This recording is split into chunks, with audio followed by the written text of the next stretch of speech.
Hello students, good morning. नमस्कार सभी को। मैं हूं लेक्चरर हरी सिंह, जो आपको पढ़ा रहा हूं 10th क्लास की सोशल साइंस हिस्ट्री का चैप्टर 1। दोबारा बता रहा हूं मैं आपको 10th क्लास की सोशल साइंस हिस्ट्री का चैप्टर 1, जिसका नाम है the rise of nationalism in Europe. The rise of nationalism in Europe. इसके पहले मैं आपको 4 वीडियो भेज चुका हूँ। 4 वीडियो इससे पहले मैं भेज चुका हूँ, जिन पे सीरियल नंबर लिखा हुआ है 1, 2, 3 एंड 4। आप सीरियल नंबर वाइज सभी वीडियो देखना। तो आज का जो वीडियो टॉपिक है वो नेशनलिज्म इन यूरोप का 2.4 द रिवोल्यूशनरीज। मतलब ये है कि जो नेशनल यूरोप के अंदर जो नेशनलिज्म की भावना थी, मैंने आपको बताया था कि 1789 में जब यूरोप के अंदर रिवोल्यूशन हुआ था, क्रांति हुई थी, और लुईस 16 को उखाड़ दिया था, राजा को हटा दिया गया था, मोनार्की को हटा दिया गया था, और उसके स्थान पर नेशनल असेंबली, स्टेट जर्नल, जिसका रीनेम नाम था नेशनल असेंबली, उसको कॉन्स्टिट्यूट के अनुसार बना दिया गया था। लेकिन 1799 में वहाँ पर नेपोलियन की एंट्री होती है, और नेपोलियन दोबारा से एक कॉन्स्टिट्यूशन असेंबली को हटा करके दोबारा से मोनार्की स्थापित कर देता है। हालांकि नेपोलियन ने जो वहाँ पर जो है मोनार्की वापस ले आया था, लेकिन नेपोलियन ने जो है बहुत सारे सुधार किए थे, जो कि नेपोलियन कोड 1804 के अनुसार उसने बहुत सारे सुधार किए थे। उसके बाद जो है 4 देशों ने मिलकर के, आपको याद करने की शॉर्ट कोड है परब, PARB, परब। मतलब 4 जो देश थे, पर्शिया, ऑस्ट्रिया, रशिया और ब्रिटेन। पर्शिया, ऑस्ट्रिया, रशिया और ब्रिटेन, इन चारों ने मिलकर के 1855 में नेपोलियन को हरा दिया, और इन्होंने वापस से फिर ये सब थे, जो चारों देश थे, ये कंजर्वेटिव विचारों वाले थे। कंजर्वेटिव मतलब रूढ़िवादी, पुराने रीति रिवाज, जिसको चर्च में होना चाहिए, मोनार्की भी होना चाहिए, सामंत होने चाहिए, लैंड ओनर्स होने चाहिए, ये सब जो पुराने रीति रिवाज थे, उसी के अनुसार इन्होंने दोबारा से स्थापित कर दिए 4 राजाएं। 4 राजा स्थापित कर दिए गए थे। आपको पता है, मैंने पढ़ाया था आपको, 1855 में अलग अलग कंट्री ने, ब्रिटेन ने भी अपने देश के अंदर उसी प्रकार से राजा स्थापित कर दिए, और परब ने जो पर्शिया, ऑस्ट्रिया, रशिया और ब्रिटेन, सभी ने वापस से ये ले आए क्या, कंजर्वेटिव, जो पुराने होते थे। तो उस कंजर्वेटिव के दौरान इन्होंने क्या किया था,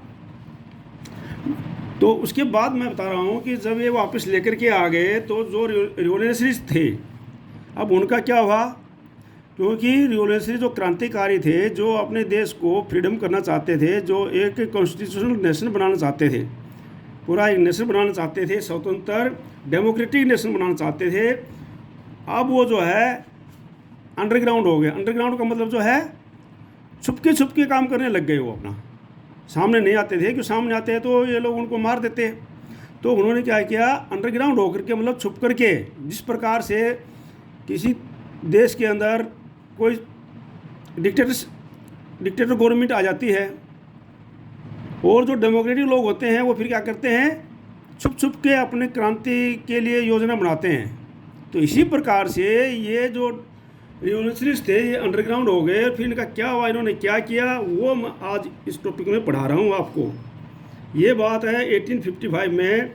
during the years following 1855 the fear of repression drove many liberal nationalist underground.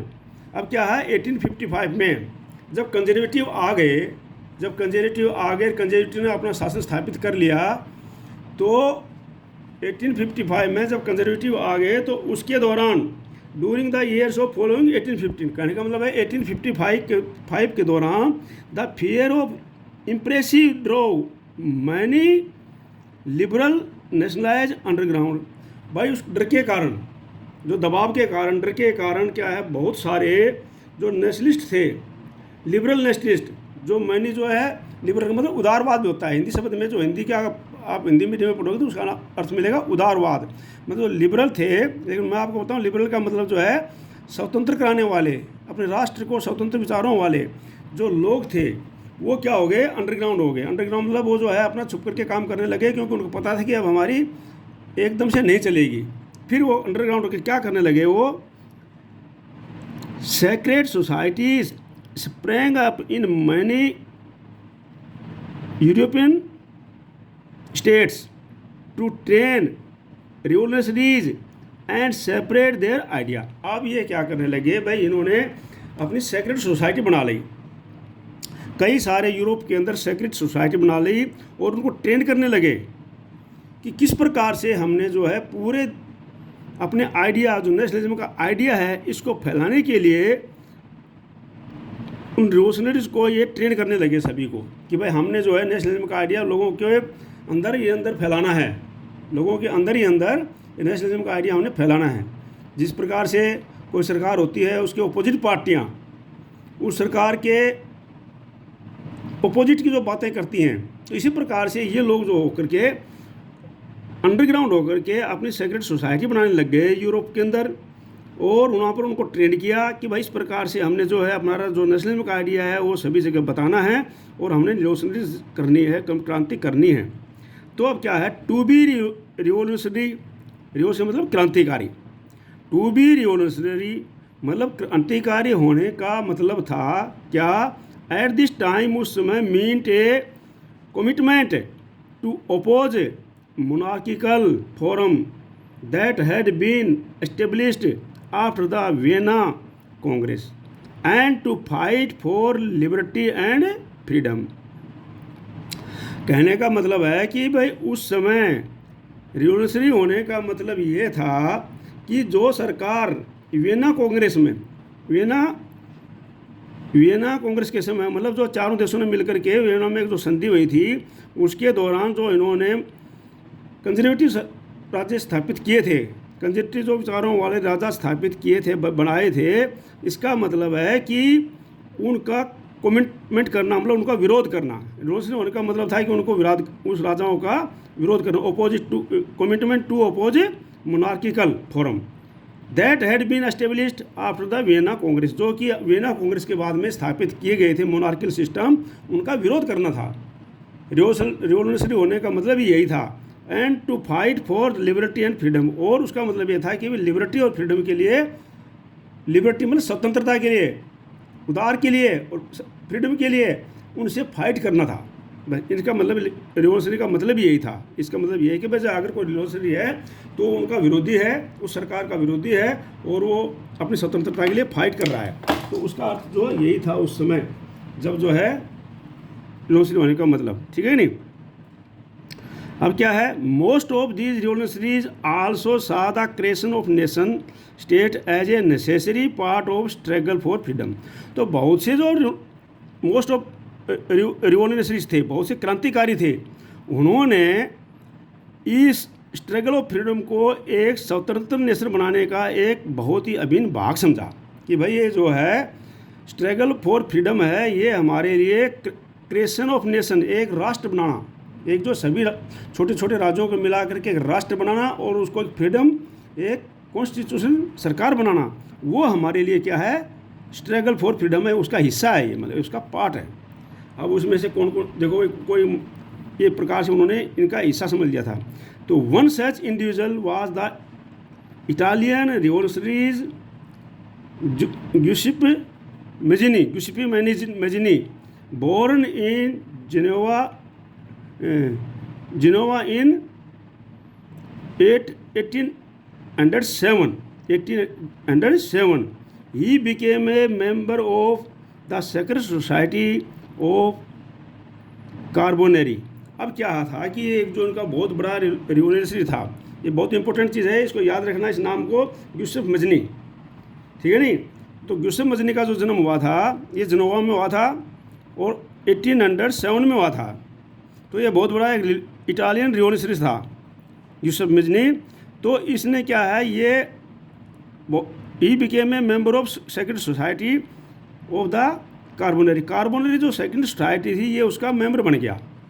ये क्या बन गया, उसका मेंबर बन गया। जब ये उसका मेंबर बन गया तो एज ए यंग मैन, ये एक नौजवान युवक था ऑफ 24 एज का ये यंग मैन था। He was sent to exile in the 1831 for attempting revolutionaries in Liguria.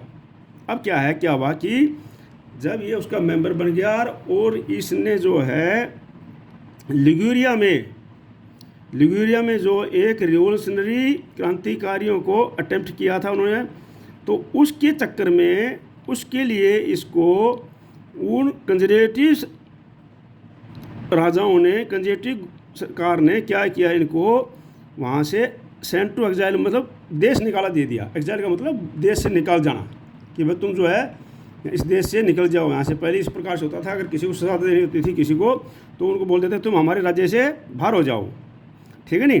तो इन्होंने वहाँ से निकाल दिया गया था 24 एज में। और क्योंकि इसने जो है 1807 में इसका जन्म हुआ था, 1831 में क्या है 24 ईयर्स का था, और उस समय इसको वहाँ से उन्होंने निकाल दिया। किस लिए निकाल दिया, अटेम्प्टिंग रिवॉल्यूशनरी इन लिगुरिया को में रिवॉल्यूशनरी को अटेम्प्ट करने के लिए इसको निकाल दिया गया। अब क्या करता है ये, he subsequently founded 2 more underground society. अब उसने क्या है, वहाँ पर निकालने के बाद में भी चुप नहीं बैठा कि भाई मेरे को निकाल दिया मैं चुपचाप बैठ जाऊँ, नहीं, ये चुप नहीं बैठा। इसने क्या किया, 2 अंडरग्राउंड सोसाइटी मतलब 2 गुप्त सोसाइटी बनाई इसने, गुप्त रूप से 2 सोसाइटी बनाई। कहाँ पर बनाई, फर्स्ट ये सोसाइटी बनाई young Italy in Marseilles, first बनाई इसने यंग इटली मार्सिलीज में, and then young Europe in Berne, और दूसरी बनाई यंग यूरोप इन बर्ने में, वहाँ पर एक दूसरी सोसाइटी बनाई। Whose member were like minded young man from Poland. उसके जो सदस्य थे, उसके मेंबर थे, वो किस प्रकार के लोग थे, बहुत ही माइंडेड लोग थे। जो इन्होंने सोसाइटी बनाई थी ना, लिबरल सोसाइटी, उसके जो मेंबर थे बहुत ही माइंडेड लोग थे। और वो माइंडेड लोग थे कहाँ से, from man Poland, France, Italy and German state. In state से जो इन सोसाइटी के माइंडेड लोग थे उनको इन्होंने एक सोसाइटी बनाई, इन्होंने 2 सोसाइटी बनाई इस प्रकार से, ठीक है नहीं। अब क्या होता है, Mazzini believed that God had intended nation to be the natural units of Mankind.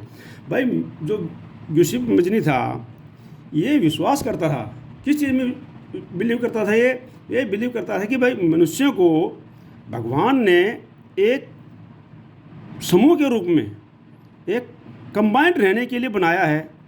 तो क्यों ना ये छोटे छोटे राजाओं के बजाय, छोटे छोटे हमारे जो स्टेट्स हैं, छोटे छोटे राज्य हैं, उन पर छोटे राज्य राज करते हैं, तो हम क्यों ना पूरी को एक नेशन स्टेट बनाएं। तो भगवान का इरादा है कि ये जो है नेशन स्टेट बन जाए, इसमें नेचुरल यूनिट ऑफ मैनकाइंड बन जाए। जो मनुष्य का स्वभाव है कि वो लोगों के साथ मिलकर रहता है, तो क्यों ना हम एक बहुत बड़ा नेशन स्टेट बनाएं, एक राष्ट्र बनाएं हम इसको, ठीक है नहीं। ये इसमें विश्वास करता था। अब ये इसका में विश्वास करता था तो क्या हुआ, so Italy could not continue to be patch work of small state and kingdom.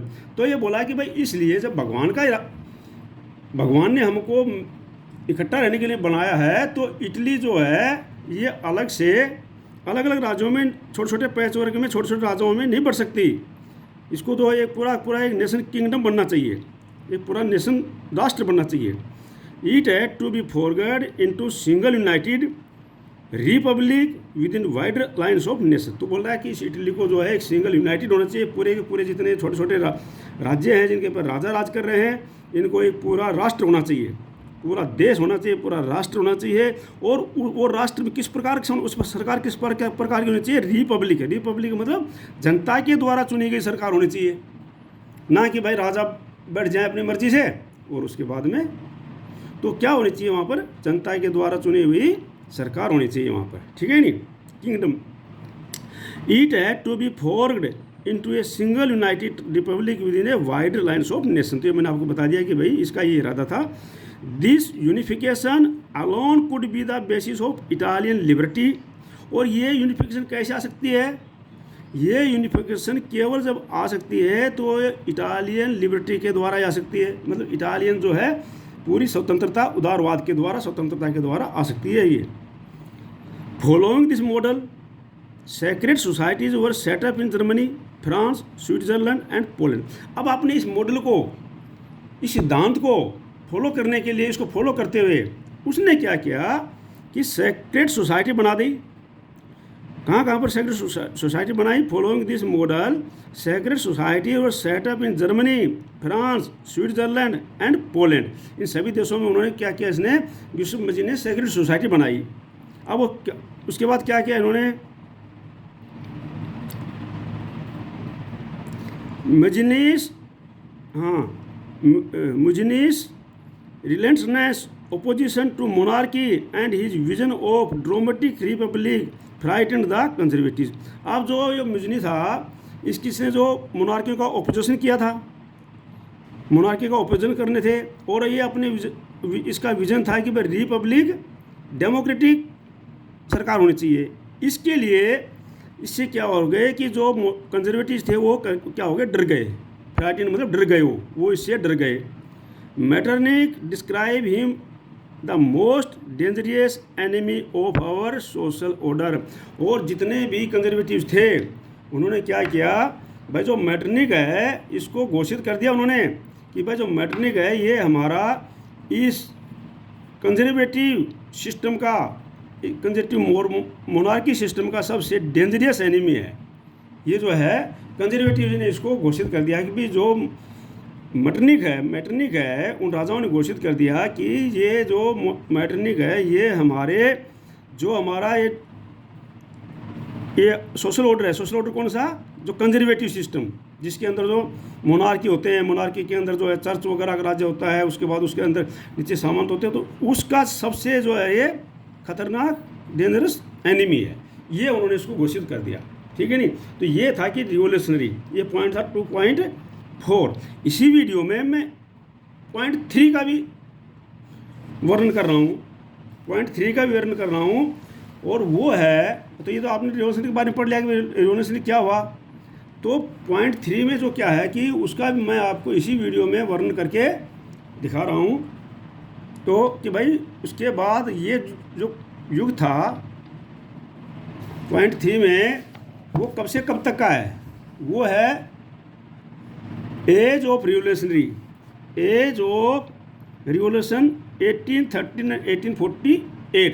अब क्या है, ये रिवोल्यूशनरी बैठेंगे तो नहीं, क्योंकि इन्होंने तो भाई क्या करना है, एक स्वतंत्र राष्ट्र बनाना है, अपना डेमोक्रेटिक रिपब्लिक गवर्नमेंट बनानी है, तो ये बैठेंगे थोड़ी ना। और इन्होंने क्या किया, उसमें अपने क्रांतिकारी जो रिवोल्यूशनरी एक्टिविटी थी वो इन्होंने बना के रखी। तो वो बनाई जब इन्होंने, तो किस प्रकार से वो काम किया इन्होंने, देखो मैं आपको बताता हूँ। अब क्या है, मैं ये जो पढ़ा रहा हूँ एनसीईआरटी बुक की मदद से पढ़ा रहा हूँ, और एनसीईआरटी की बुक आपके पास में भी है, और इसको लाइन बाय लाइन में पढ़ा रहा हूँ। अगर बुक नहीं भी है तब भी आप इसमें अच्छी तरह से इन अक्षर को बढ़ा करके पढ़ सकते हैं, ठीक है नहीं। और स्टूडेंट्स, मैं आपको बताता हूँ कि आप जो है इस चैनल को सब्सक्राइब करें, अवश्य सब्सक्राइब करें। मैं बहुत ज़्यादा वीडियो छुट्टियों में भेजने वाला हूँ। जो भी आप रिक्वायरमेंट करेंगे, इंग्लिश के, हिंदी के, पॉलिटिकल साइंस के, हिस्ट्री के, ज्योग्राफी के, इकोनॉमिक्स के, जो भी वीडियोज़ हैं वो सारे मैं आपके पास भेजूँगा, ताकि आप जो छुट्टियों का पूरा फ़ायदा हो जाए। तो आप इस चैनल को सब्सक्राइब कर लें, लाइक कर लें, और इसको अपने साथियों में शेयर भी करते रहें, क्योंकि मैं आपको एक एक लाइन करके इसको, और ये दोनों हिंदी और इंग्लिश मीडियम वाले दोनों स्टूडेंट्स इसको समझ सकते हैं, क्यों मैं इंग्लिश में पढ़ रहा हूँ और हिंदी में पढ़ रहा हूँ, ठीक है नहीं। तो इसको लाइक करना। अब क्या है, द एज ऑफ रिवोल्यूशनरी 1830 1848। अब जो है 1830 से लेकर के 1848 तक ये क्रांतिकारी युग रहा। भाई 1850 में जो है कंजर्वेटिव आ गए वापस, लेकिन जो रिवोल्यूशनरी थे, जो लिबर्टी चाहते थे, जो अपनी डेमोक्रेटिक सरकार चाहते थे, रिपब्लिक गवर्नमेंट चाहते थे, वो चुप थोड़ी ना बैठेंगे। तो उन्होंने क्या किया, अपना क्रांति कर दे भाई। अब कैसे हुआ देखो, as conservative regime tried to consolidate their power, liberalism and nationalism came to be increased associated with revolution in many regions of Europe such as the Italian and German states। अब क्या है, जिस प्रकार से भाई ये कंजर्वेटिव अपने क्षेत्रों में अपनी पावर को बढ़ा रहे थे, कंसोलिडेट कर रहे थे, इकट्ठा कर रहे थे, उसको बढ़ा रहे थे अपनी पावर को, तो क्योंकि वो जब जैसे जैसे वो कंजर्वेटिव अपनी पावर को बढ़ा रहे थे तो लोगों को भाई दबा रहे थे और वो अपने शासन कर रहे थे। तो वो उसी प्रकार से लिबरलिज्म भी, जो स्वतंत्रवादी थे उन्होंने भी क्या है, और जो नेशनलिज्म थे, जो राष्ट्रवादी थे, लिबरलिज्म एंड नेशनलिज्म मतलब उदारवादी, स्वतंत्रवादी और नेशनलिज्म राष्ट्रवादी, वो भी जो है अपनी पावर को बढ़ाने लग गए। केम टू बी इंक्रेंजलिंग एसोसिएटेड, और इकट्ठे हो गए वो, एंड रिवोल्यूशन, और अपनी क्रांति करने लगे वहाँ पर, इन मैनी रीजन, बहुत से क्षेत्रों में। कहाँ पर, ऑफ यूरोप, यूरोप के क्षेत्रों में, such as the Italian and German state, जैसे इटालियन और जर्मन स्टेट के अंदर उन्होंने क्रांति की। और उसके बाद में the province of the Ottoman empire, और जो ओटोमन एम्पायर के अधीन जो भी छोटे छोटे राज्य थे वहाँ भी इन्होंने क्रांति की। परमिसिव स्टेट होती है, मतलब एक ओटोमन एम्पायर होता है, बड़ा राजा होता है, उसके अंदर छोटे छोटे राज्य होते हैं, उनके छोटे छोटे राजा होते हैं। तो ओटोमन एम्पायर के अंदर अधीन भी जो आयरलैंड एंड पोलैंड में सभी जगह इन्होंने क्या किया, अपनी क्रांति बढ़ा दी, अपनी क्रांति करने ये शुरू कर दे, रिवोल्यूशन करने शुरू कर दिया इन्होंने। किस लिए, डेमोक्रेटिक गवर्नमेंट के लिए, रिपब्लिक गवर्नमेंट के लिए और नेशन बिल्डिंग के लिए, अपना जो एक राष्ट्र बनाने के लिए। समझ गए ना, अच्छी तरह आराम से समझ लो इसको। अब क्या होता है, these revolutionaries were led by the liberal nationalism belonging to the educated middle class elite मतलब मिडिल क्लास, जो एक बहुत ही अच्छे लोग, पढ़े लिखे लोग जो हैं वो। तो क्या है, ये जो रिवोल्यूशनरीज थे, हाँ मैं बता रहा था आपको कि भाई दीज रिवोल्यूशनरीज, ये जो क्रांतिकारी थे, वर लेड बाय, किसके द्वारा ये चला रहे थे क्रांति, लिबरल नेशनलिज्म, जो स्वतंत्र राष्ट्रवादी थे। और किससे संबंध रखते थे वो, to the educated middle class, और वो जो क्रांतिकार थे वो एजुकेटेड मिडिल क्लास से थे। किससे थे, एजुकेटेड मिडिल क्लास से, शिक्षित मिडिल क्लास के लोग थे वो। और उनमें जो थे बहुत से प्रोफेसर थे, स्कूल टीचर थे, क्लर्क थे, और and member of the commercial middle class, और जो कॉमर्शियल मिडिल क्लास थे, व्यापारी लोग थे, वो भी उस लिबरलिज्म रिवोल्यूशन के अंदर शामिल थे, सारे के सारे। ठीक है नहीं, आप आराम से इसको समझ लो अच्छी तरह से, ये सारे के सारे उसमें क्या थे, शामिल थे। अब क्या होता है, सुनो अभी,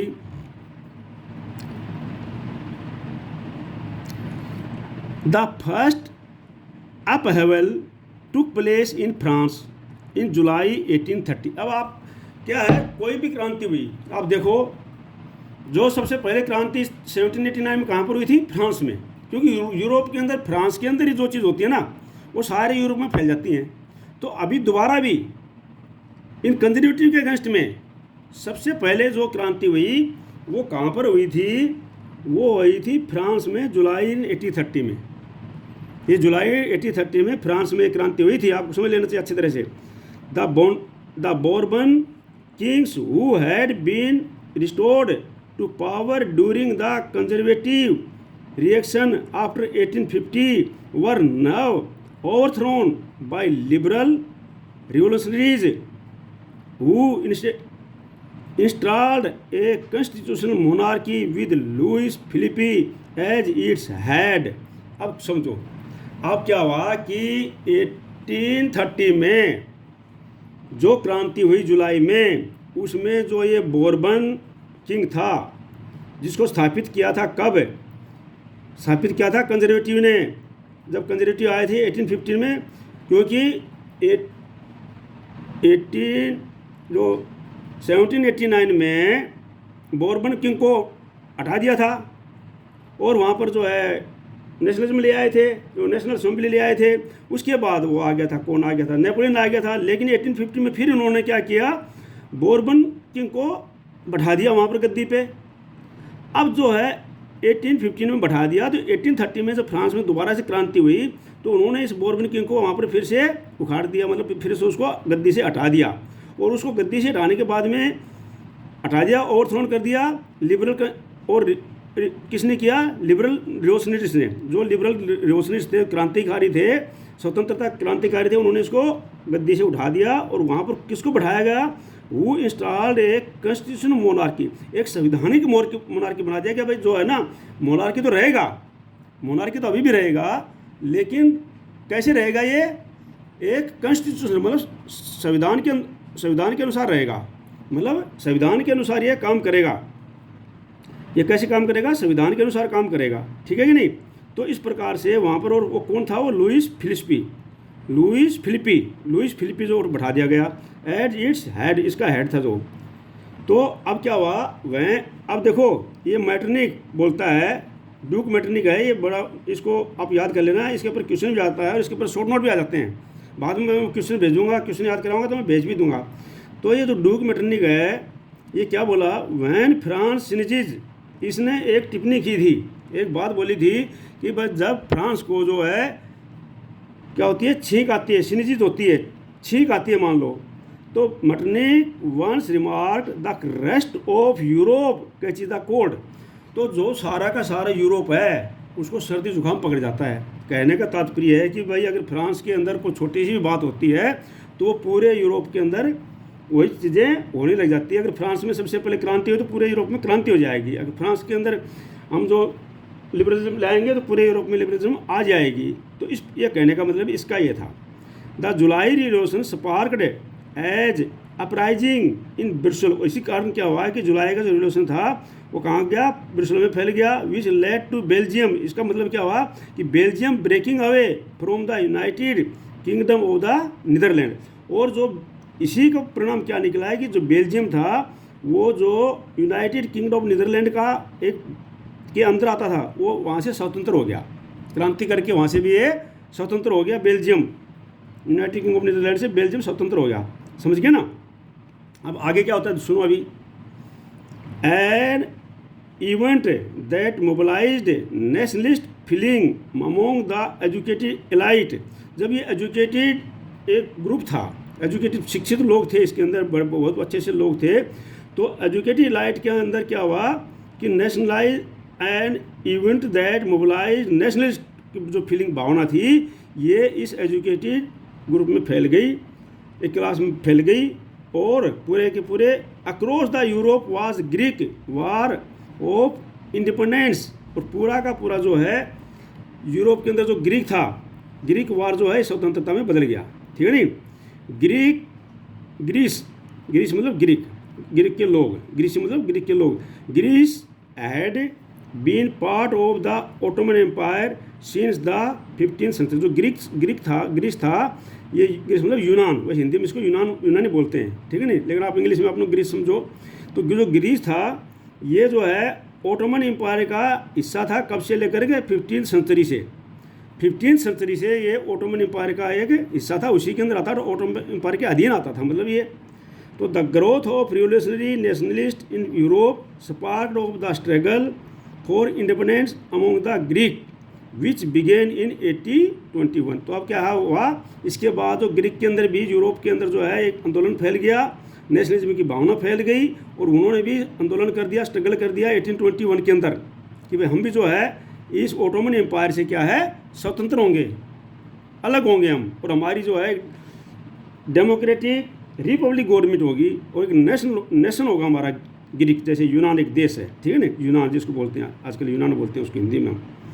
nationalist in Greece got support from other Greek living in exile and also from many west European who had sympathies for ancient Greek culture. अब क्या है, इनको कहाँ से सपोर्ट मिली, अब इन जो ग्रीक ने या ग्रीक के लोगों ने जो एक नेशनल की भावना के लिए इन्होंने स्ट्रगल किया था, तो इस नेशनलिस्ट की उनको सपोर्ट मिल गई कहाँ से? अदर ग्रीक, दूसरे ग्रीक लोगों से।